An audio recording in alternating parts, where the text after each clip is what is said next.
Some time ago I made a custom stand for my piano.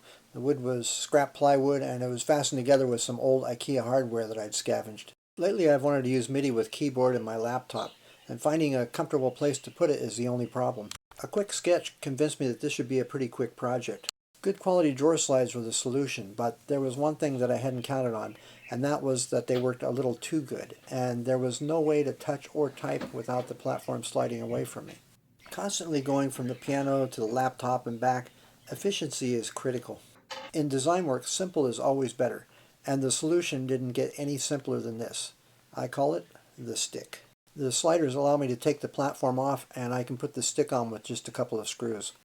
Now it's rock solid, and the many times during a session that I have to move it in and out is a breeze.